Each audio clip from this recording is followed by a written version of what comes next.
Shohei Ohtani walked off that mound after 6 innings, having delivered one of the most dominant individual pitching performances of the entire season. 9 strikeouts. 6 innings. 1 earned run. The kind of line that, on most nights, in most games, against most lineups, is more than enough to win a baseball game. The kind of line that pitching coaches frame and hang on walls.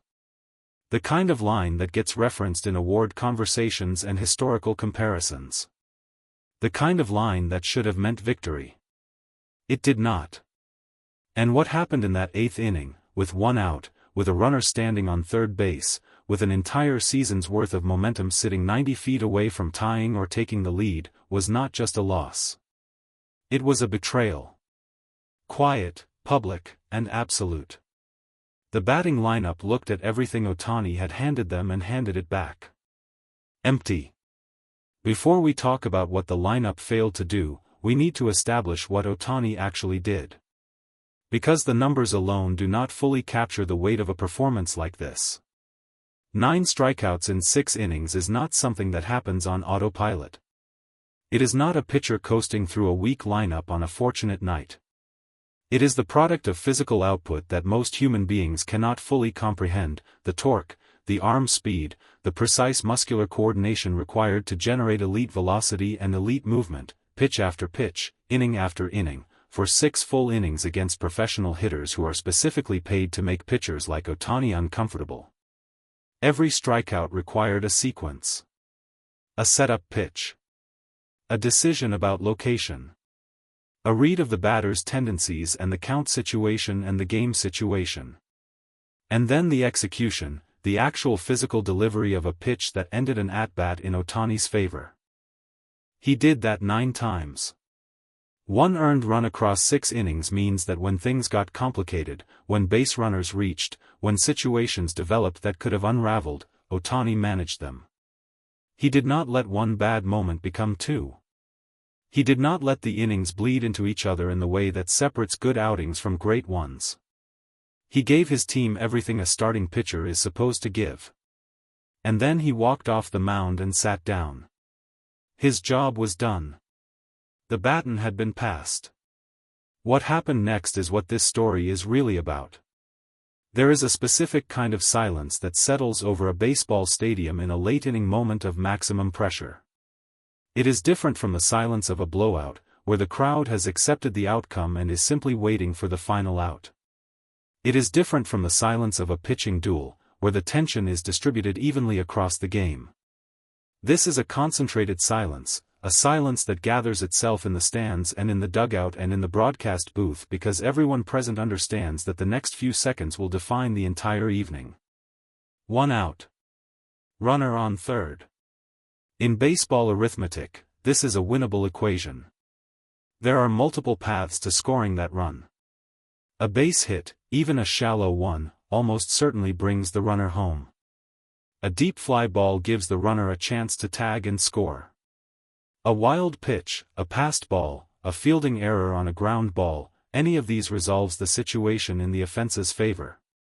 There are, in other words, many ways to succeed in this moment. The Dodgers' batting lineup found none of them. What followed was not just an out. It was a collapse of the specific kind that leaves marks, on the scoreboard obviously, but more lastingly on the memory of everyone who watched it happen. The runner stood on third. The stadium held its breath. And then the moment passed, taking the inning with it. The silence that followed was different from the silence that had preceded it. It was the silence of something that could not be taken back. Here is a word that gets used frequently in baseball and understood deeply by almost no one outside of it. Ace. Not just the best pitcher on a staff. Not just the one who gets the ball on opening day or in Game 1 of a playoff series. An ace is something more specific and more demanding than those ceremonial designations suggest. An ace is the pitcher who takes the mound with the understanding that his job, his actual, fundamental job, is to keep his team in the game long enough for the offense to win it. He absorbs pressure. He manages moments. He prevents the avalanche that would otherwise bury his team before they ever get a chance to respond. On this particular night, Ohtani performed that function perfectly. 9 strikeouts. 6 innings. 1 earned run. He kept his team in the game. He absorbed the pressure. He managed every moment that was placed in front of him. The unspoken contract between an ace and his team runs in both directions. The ace gives the team a chance. The team takes that chance and does something with it. When the lineup went silent in the 8th inning, when the runner stood on third with 1 out and the bats went quiet at precisely the moment they were needed most, that contract was broken. Not maliciously. Baseball is not a sport of malice. But it was broken all the same, with the weight of consequence that broken contracts always carry. Ohtani sat in that dugout and watched it happen. What that feels like, what it means to have given everything a pitcher can give and then watch the game slip away in an inning you were not even part of, is something that no statistic in any database can measure. But anyone who has ever competed at anything understands it instantly. Let us look honestly at what the lineup was asked to do and what it failed to deliver. This was not a situation that required heroics. It was not asking the offense to manufacture runs from nothing, to string together 4 consecutive hits against a dominant closer, to overcome a 6-run deficit with 2 innings remaining. It was 1 run. 1 runner already on third base. 1 out remaining in the at-bat. The margin between success and failure in this moment was extraordinarily thin. A ball hit anywhere with reasonable authority had a legitimate chance of scoring the run. The infield had to play at normal depth to have any chance of recording an out, which meant gaps existed, which meant a hard ground ball through the left side or up the middle was a real possibility that any professional hitter should be capable of producing. The lineup did not produce it.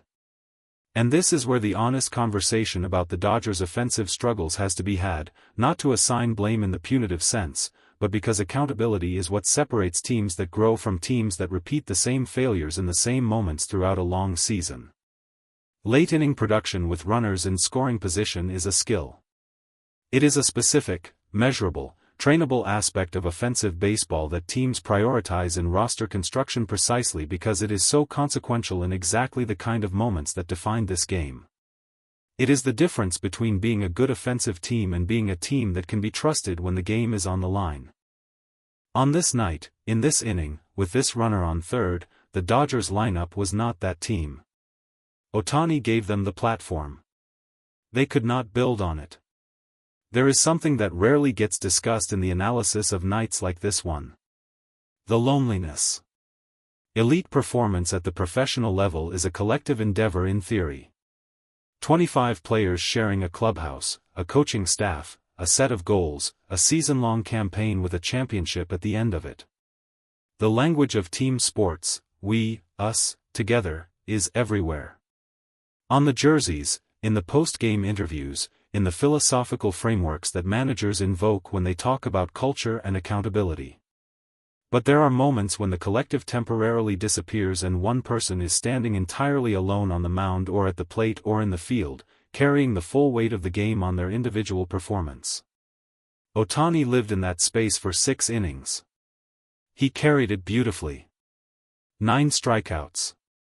1 earned run. 6 complete innings of ace-level baseball that gave his team every reasonable chance to win.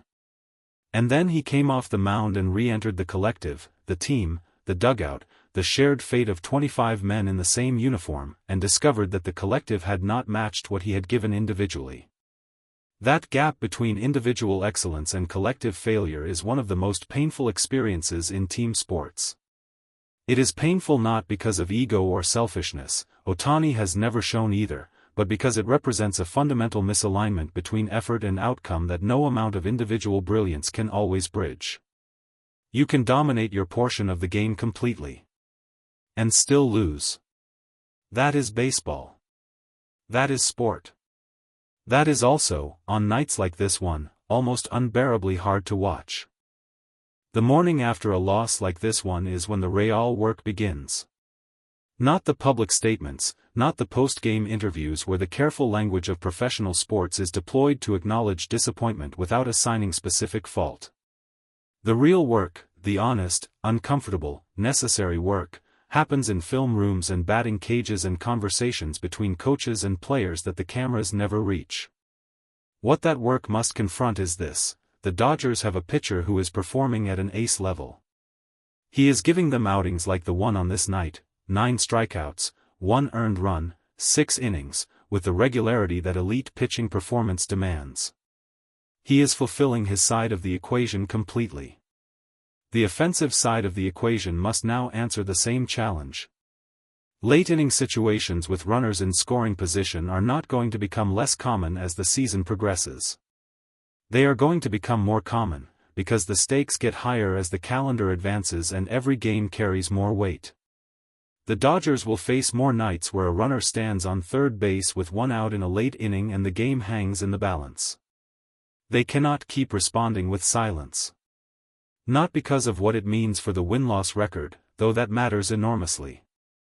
But because of what it means for the pitcher who stands on that mound every 5th day and delivers everything he has, trusting that when he walks off and hands the game to his teammates, they will take what he has built and finish it. Ohtani trusts his team. He competes with the full faith that the collective will honor what the individual gives. That trust deserves to be honored. There are losses that are acceptable. Losses where the opposition simply outplayed you across all dimensions: better pitching, better hitting, better execution in the moments that mattered. These losses sting, but they teach. They point clearly at what needs to improve and they motivate that improvement with the honesty of a fair result. And then there are losses like this one. Losses where the pitching did its job completely. Where one man stood on a mound for 6 innings and struck out 9 professional hitters and allowed 1 earned run and walked off having fulfilled every obligation that an ace carries into a start. Where the numbers he produced, 9 strikeouts, 6 innings, 1 earned run, should have been more than enough.